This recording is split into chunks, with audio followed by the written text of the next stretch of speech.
बच्चों, आज हम आपके सामने जो चीज़ लेके आए हैं वो है यूजीसी की तरह कंडक्ट एग्ज़ाम। कुछ एग्ज़ाम होते हैं जो नेशनल लेवल पर होते हैं और कुछ होते हैं जो स्टेट लेवल पर होते हैं।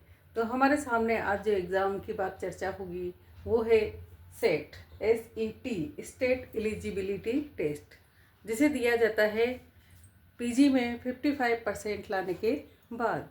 यानी कि आप जिस सब्जेक्ट में पीजी हो उसी सब्जेक्ट का आप पेपर दे सकते हो और उसी एग्ज़ाम को आप कंडक्ट यहाँ पे करवाया जाता है। तो ये दो तरीके से होता है, एक तो होता है राजस्थान लेवल पे और एक होता है नेशनल लेवल पे। तो नेशनल लेवल पे जो कंपटीशन होता है उसे बोलते हैं नेट, NET, और जो स्टेट लेवल पर होता है वो होता है सेट, SET।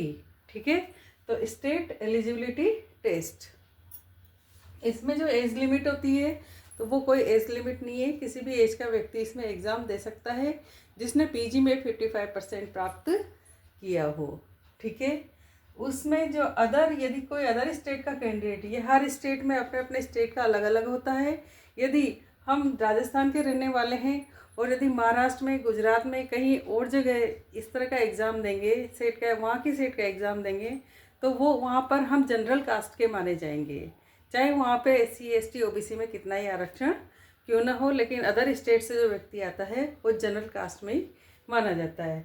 तो है ना, other state candidate can also apply, इसमें दूसरे स्टेट के भी अप्लाई कर सकते हैं, हम पूरी इंडिया में कहीं पर भी अप्लाई कर सकते हैं। लेकिन यदि हम हमारे स्टेट के हैं तब तो हमारी कास्ट के उससे माने जाएंगे, और अदर स्टेट में जाके हम दे रहे हैं तो वहाँ जनरल कास्ट में माने जाएंगे। ठीक है, तो बट ट्रीटेड एज जनरल, यदि हम किसी भी कास्ट के दूसरे स्टेट में देते हैं तो हम जनरल कास्ट के माने जाएंगे। ठीक है, इसके लिए जो एलिजिबिलिटी होती है वो है जनरल की 55%। कितनी होती है? 55%। जबकि SC ST SC PWD OBC इन सब के लिए होती है 50%। जनरल के लिए कितनी? 55%। किस में? पीजी में, जिस सब्जेक्ट, जैसे पॉलिटिकल, ज्योग्राफी, जो भी सब्जेक्ट से आप देना चाहें, जिस सब्जेक्ट में आप सेट करना चाहें। ठीक है, तो इसमें जनरल के लिए 55%, SC ST PWD या OBC के लिए होता है 50%। कितना होता है? SC ST OBC इनके लिए 50% होता है। और इन मास्टर डिग्री यानी कि पीजी में, मास्टर MA MSc इनमें कितना हो?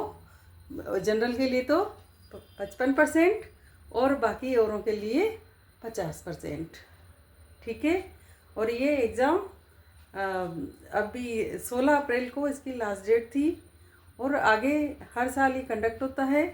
तो हमें इसका ये इंटरनेट पे बराबर इसके लिए संपर्क में रहना पड़ेगा।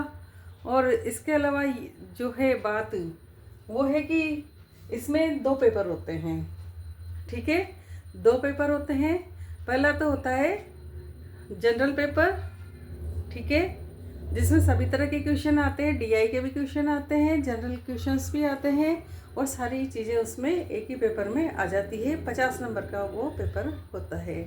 उसके बाद होता है दूसरा, जो होता है अपने सब्जेक्ट का, जिस सब्जेक्ट से आप देना चाहो, जैसे कि आप पॉलिटिकल से देना चाहो, हिंदी से देना चाहो, हिस्ट्री से देना चाहो, ज्योग्राफी से देना चाहो, या अदर जिस भी सब्जेक्ट से आप देना चाहो, तो वो उस सब्जेक्ट का, जिस सब्जेक्ट का आपने चयन किया है उस सब्जेक्ट का आपको पेपर, सेकंड पेपर उसमें मिलेगा। ठीक है, तो 2 पेपर हो गए इसमें, फर्स्ट और सेकंड। ठीक है, और पहले ये गवर्नमेंट थी जो इसको इंटरनेट ऑनलाइन एग्ज़ाम करवाती थी, और अब जो एग्ज़ाम होने की संभावनाएं है वो ऑफलाइन होने की संभावनाएं हैं।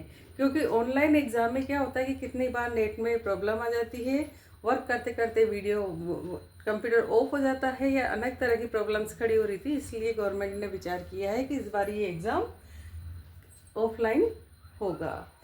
तो मुझे लगता है कि आपको ये समझ में आ गया होगा। जो भी व्यक्ति गवर्नमेंट कॉलेज में या प्राइवेट कॉलेज में लेक्चरर बनना चाहते हैं तो इस सर्टिफिकेट को लेके, बता के, अपनी डिग्री को बता के वो वहाँ पर लेक्चररशिप ले सकते हैं, वहाँ पढ़ा सकते हैं और एक अच्छी सी तनख्वाह पा सकते हैं, अपने को रोज़गार में लगा सकते हैं। Thank you. और यदि आपको पॉलिटिकल साइंस और ज्योग्राफी, हिंदी, इनसे संबंधित कोई नोट्स चाहिए तो हमारे चैनल पर इसके नोट्स फ्री ऑफ कॉस्ट उपलब्ध हैं। इसी के साथ हमारे चैनल को लाइक शेयर सब्सक्राइब करें। धन्यवाद।